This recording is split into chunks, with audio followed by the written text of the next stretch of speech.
Hi, I'm Dan Schmitt. I do a motorcycle racing TV show, Team Chicago Challenge. My email is teamdan45@gmail.com. My website is teamchicago.tv, and it needs to be improved.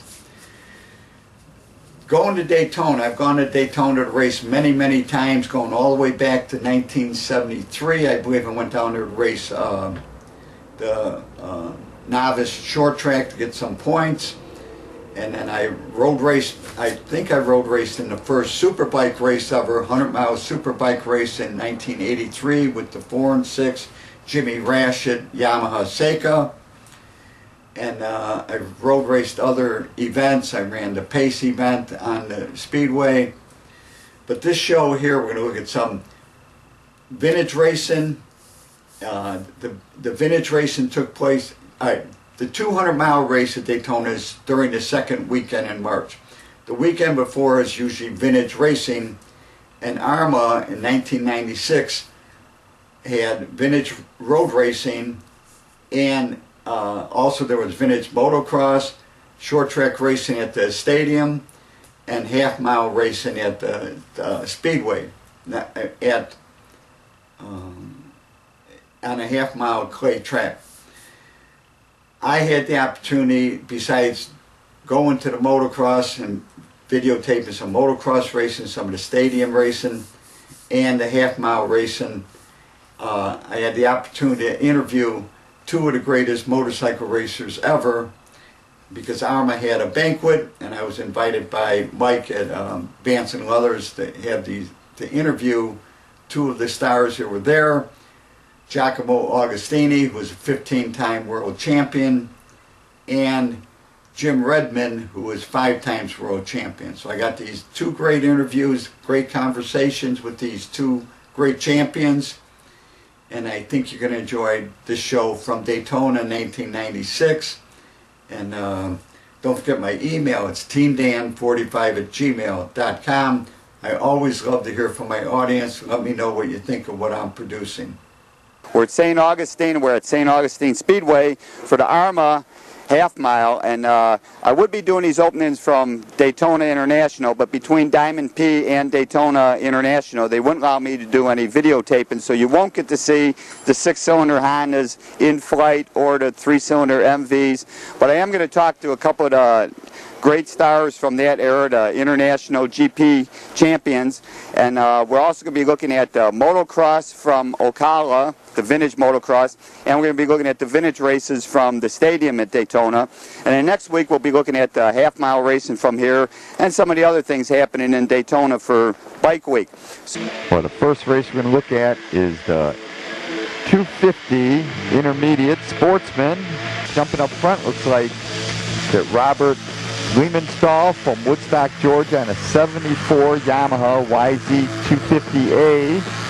It's a real classic piece. They only made maybe about 1,000 of them back in 1974, these YZs. First year of the YZ, as we watch them go to this uphill. Coming in the picture is George Mack. He's on a 73 Honda CR250 Elsinore.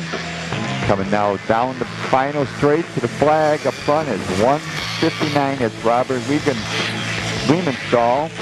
Second place is like Craig Borders on a Honda. Third place, Michael Anderson, also on a Honda, is the wait for George Mack. He's running number 511. He comes by. There's this George Mack, flat tire George Mack. I've never seen a guy have more flat tires in his racing. And we're ice racing at a flat tire. We had a flat tire last year ice racing. Look at the back tire on this Honda.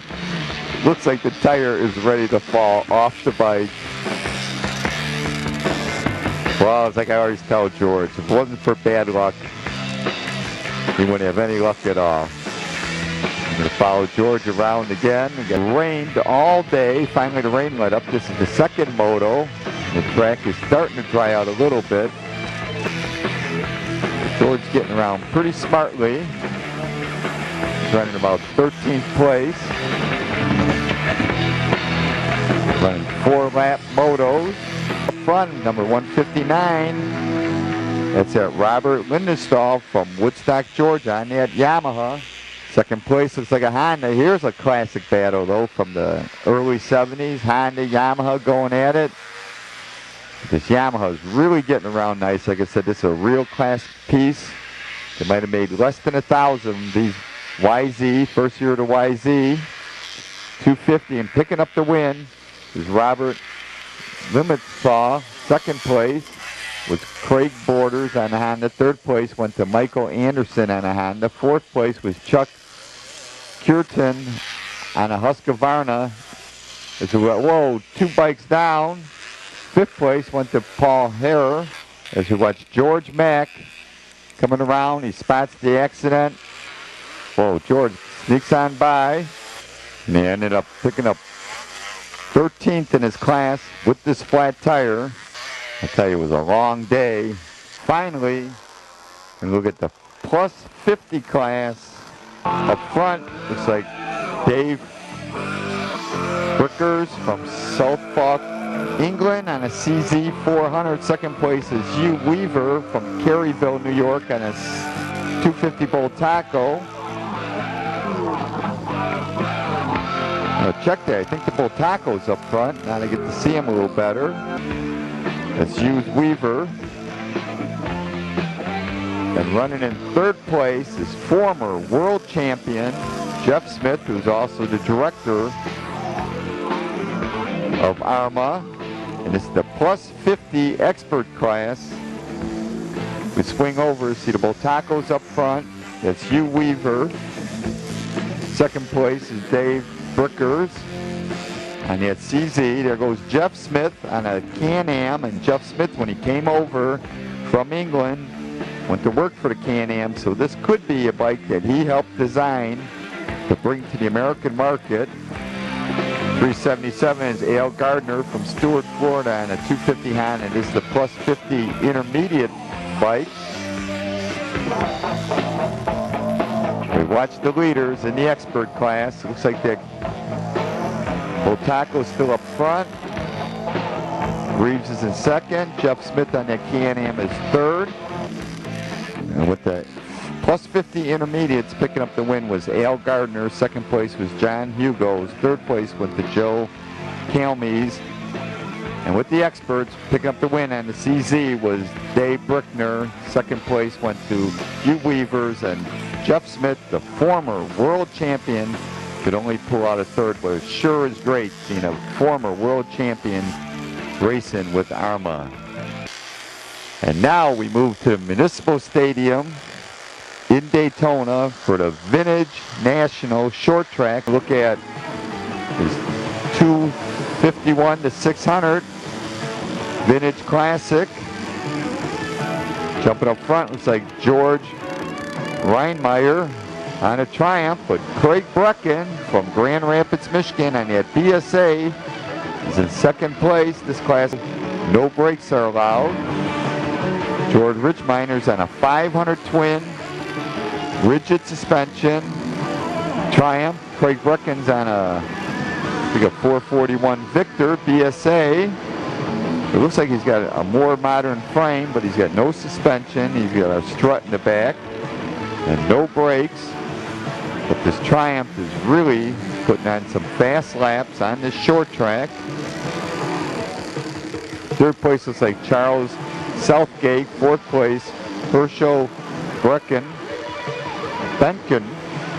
on a Honda from Cincinnati.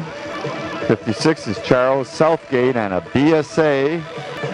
27 is Bino Rodi, and he's on a Royal Enfield. Here's a real vintage bike. Going on to pick up the win was George Richmeyer Jr. on that Triumph. Second place was Craig Brecken from Grand Rapids. Third place, Charles Southgate. And fourth place, Herschel Benkirk.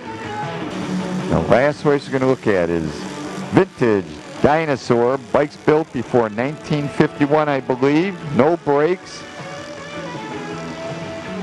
Jumping up front, it looks like Dino Rodi from Winter, Georgia on that Royal Enfield. We got two Harley Davidsons here, 23 and number 1. And number 1 is George Wills from Manhattan, Illinois, and that Illinois Harley Davidson WR 750 side valve, tank shifted, no suspension, no brakes.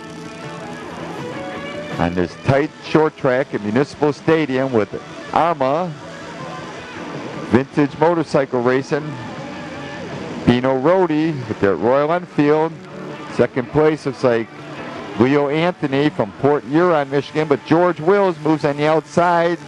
The national champ with the number 1 plates is trying to get around Dino Rodi. So we got a Royal Enfield and a Harley Davidson. George is on the gas. George Wills goes on to pick up the win. Second place was Leo Anthony, and third place went to Leo Jovanovic. Now every year in Florida, AHRMA runs the week before the big 200-mile race, vintage racing the week before, and AHRMA has a banquet. And Mike from Vance and Leathers invited me to come to the banquet and to interview 2 world champions, Giacomo Agostini and Jim Redman. So let's go to those interviews right now. It's with great pleasure that Team Obsolete and Vance and Leathers has brought over probably one of the greatest motorcycle racers there's ever been, Giacomo Agostini. And the one thing I have to say is I've raced with Kenny Roberts, I've raced with Eddie Lawson, I've raced with Wayne Rainey. All these different greats are part of my era. But when I was reading about motorcycle racing, it was you that I was reading about. I mean, I was in the dirt track when I started out, but I always paid attention to road racing, and it just seemed that you were the one that were winning all the races, all through the late 60s and into the 70s. So you made the jump from the older era into the newer era. And why don't you tell me a little bit about how you got into motorcycle racing in the beginning? Yeah, I started in '61 with a lot of problems because my parents don't want I racing motorcycle. So I must buy, with my money, I must buy the motorcycle, and I started to race. But fortunately I started to win quickly. And my first race I finished second. So as Mr. Morini, the owner of Moto Morini, he see me and he give me a contract to race with his factory bike. So I start with Morini, and quickly I jump with 500 with MV Agusta, and I have a lot of victory because I think MV was a very good bike, and also I race in 2 class, 350 and 500. And I think in my life I meet and I race with many riders. I start with Provini, with Pasolini, with Bergamonti, with Grassetti, with Gene Redman, with Phil Reed, with Tom Phillips, with Luigi Taveri, with Barry Sheen, with Saarinen, with Mike Haywood, of course, with Kenny Roberts, Barry Sheen, I say. I race with everybody.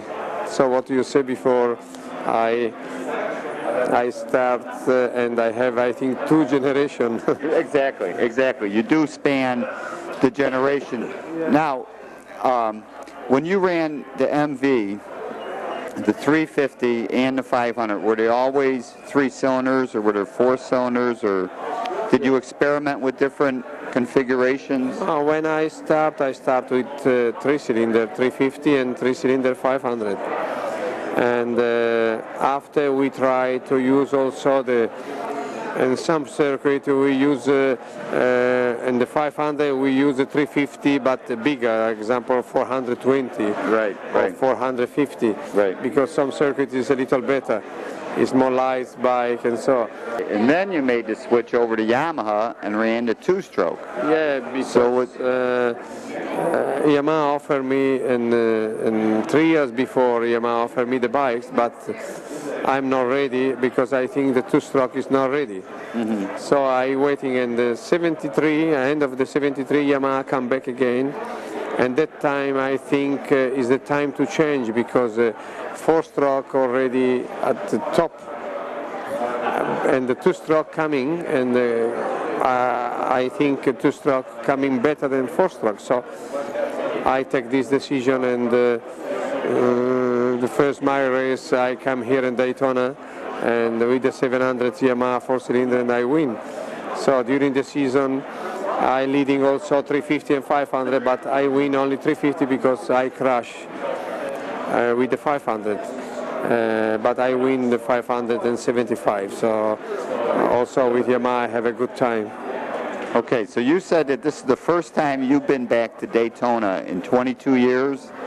I come back with my team, because I come back in 82 with my team, and I win. My team win with Crosby. Oh yeah, correct. And after I come back again with Eddie Lawson, and I win with Eddie Lawson. Right, okay. So I have a good, in Daytona I have always good luck. I'm with Jim Redman, who from South Africa, and when I was in grammar school and I was reading Cycle World magazine and Cycle magazine, even though they didn't have a lot of coverage of motorcycle racing per se, but there would always be an article here and there about what was going on in Europe. And if there was one name that stood out, and especially in the association with the 6-cylinder Honda, I remember reading about, and I couldn't even imagine how there could be a 6-cylinder 250. That was beyond my imagination. But I'm really fortunate to have this opportunity to talk to Jim Redman. And my first question, Jim, in your era of racing, like you explained earlier this evening, and we talked previously, and you said that when you went to Europe first time, you went on a shoestring yourself. You had a couple of Nortons, and you ran 2 or 3 years out of your own budget. That's right. And basically, you were racing over there sort of like the Americans over here were dirt tracking. You'd go from race to race. And that's right. You know, there were about 20 of us in the Continental Circus that had about the same ability. So there would be 2 or 3 works bikes in the front, and then there'd be these 20 riders behind, and your job was to finish as high up in that 20 as you could. And if everything went well, you'd finish maybe in 3rd, 4th or 5th place. You could never expect to win. And if things went just a little bit off, you could be 15, 16, 17 place. It was a tough score. Right. All right, then the other thing that you're explaining, and maybe we should talk about this too, when you got on to be on the Honda factory, and nowadays, factory riders basically run on their own. There's no team orders, there's no plans. They're just after the championship, they don't care who wins it. But you explained to me back then that you guys would sit down at the beginning of the year, and so you would be the 350 champ, someone else would go for the 500, and you would also run those other classes and work together on the racetrack. Is that? That's right. We planned as if there was no one else in the race. So we said, right, we want to win all these classes. We're going to run in 4 classes, and we have 5 or 6 riders.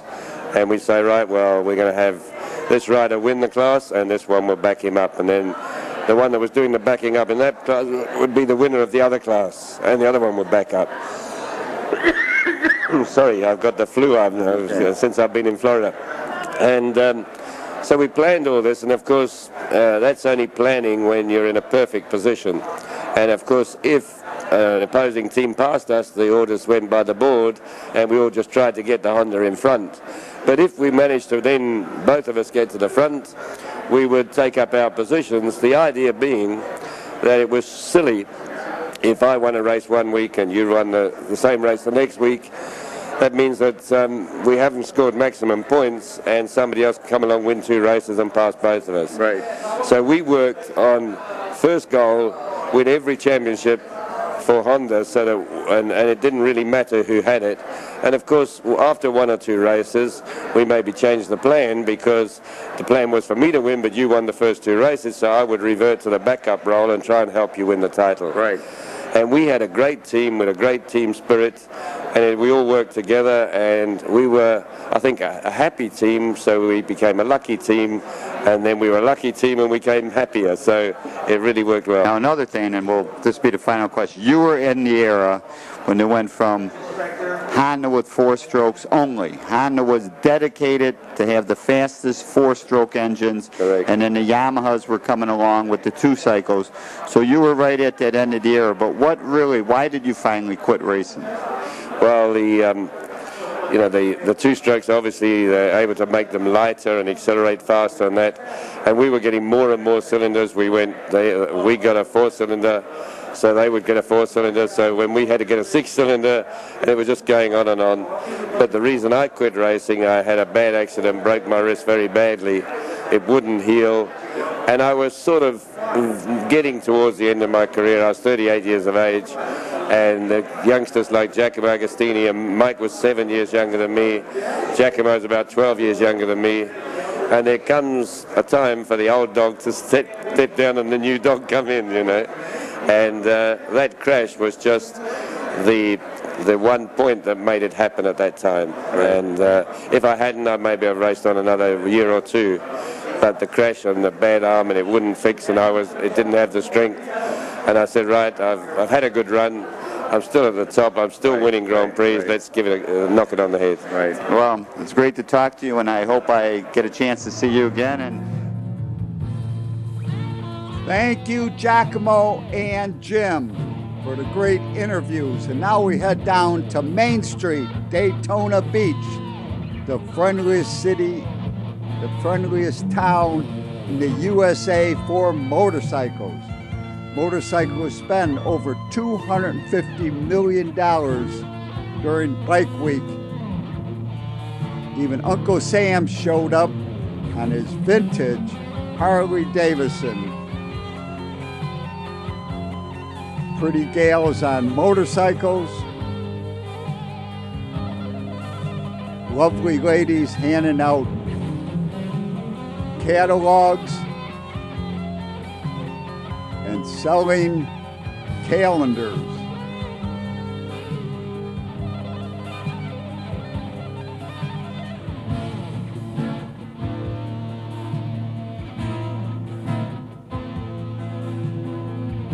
Back in 1996, you could ride on the beach. There was no fees, no charge.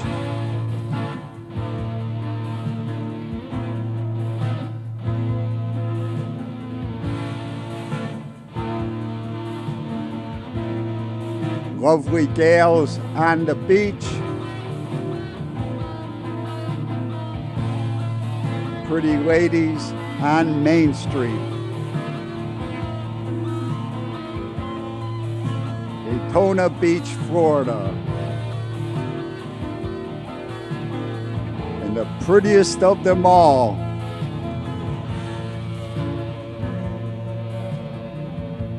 will she look back? Will she look back? And now we're going to head to St. Augustine Speedway, flat track motorcycle racing, the AHRMA Vintage National Half Mile.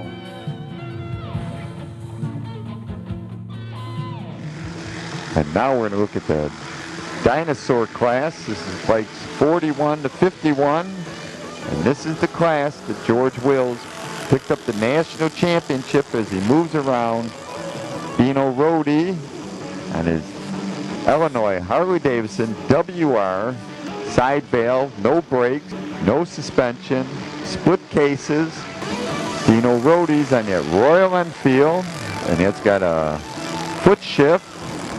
But as you can see on this half-mile track, that WR Harley-Davidson really gets around. When George is in the proper class he should be in, 41 to 51, dinosaur class. And we had a chance to talk to this 1995 champ. So let's go to interview right now. I'm with George Wills from Manhattan, Illinois, and George is the #1 in the vintage. Now, what class do you call this? Dino. Dinosaur. Okay. 41 48. From 41 to 51. 41 to 51. You're running a Harley Davidson. This is a WR, which means it's also a tank shift. Now, is that required? It's got to be a tank shift to run in that class? Right. So the Indians of that era and the Harleys of that era all used tank shifters. Right. If you have a Matches or a Triumph from 41 to 51, you can use the foot shift. And you're sponsored by Illinois Harley Davidson, my friends over there in Berwyn, Illinois, right? Right. Any other sponsors you want to mention? Yes, Cowboys Performance Center in Joliet, Hogwash, Coating Specialties. Okay. They're all helping me out a lot. Well, one thing I should mention, and we got to go back, in 1971 or 72, I bought that Triumph off you, and I've had it ever since. So I've had that bike almost 25 years now, 24 years, and I'll tell you, it runs as good now, maybe better than it even ran back then. You put this bike together when, about 69? Right, about 1969, I had two of them. And that's when you turned junior and you went with Triumph? No, I turned junior a couple years before that. I just couldn't afford a big motor. Right. So another thing we should point out, people that haven't been around racing as long as we have, there was that one year we traveled together, George and I, throughout Minnesota, Iowa, Wisconsin with Badger, because Badger that one year ran about 40 events, right, and we could make some money racing Badger races. It was about $20 cheaper in AMA. It was right. The entry fee was better, and plus me, I was only a novice with AMA, but I wanted to run the Triumph, so I went and ran Badger. And last but not least, we're going to look at the plus 30 class. It came down to Daytona with George Mack, and I shot this plus 30 track. He's on the 4 and 6 prepared Rotex Geo Trading, the cow bike, Eat Beef, and George is really getting around smart on this half-mile track to St. Augustine. Special thanks to Dave McCarthy from DM Promotions for inviting Team Chicago down to Florida to run this vintage national, AHRMA National. We're in St. Augustine on this beautiful half-mile track. Second place looks like Phil Wolf. Music for the show by Engine, Mike Brees, Intrigue, and Travesty. And all this music was recorded at Fireside Studios, Westchester, Illinois. The late, great George Mack went on to pick up the win in the plus 30 class. I always had a great time at Daytona, except one year, but that's another story. To contact me, and I love to hear from my audience, it's teamdan45@gmail.com. teamdan45@gmail.com. Remember, you can always search on YouTube with Dan Schmitt Motorcycle Racing for great motorcycle racing action, Dan Schmitt Politics, to learn what makes America great. And I highly encourage you to visit the World of Motorcycle Museum near Winamac, Indiana, 4 miles south of North Judson on Indiana Highway 39. But give them a call first at 574-896-3172. It's a great trip, a great collection of motorcycles, and you can buy your Harley Davidsons and your Yamahas at Kirstein Cycle Sales.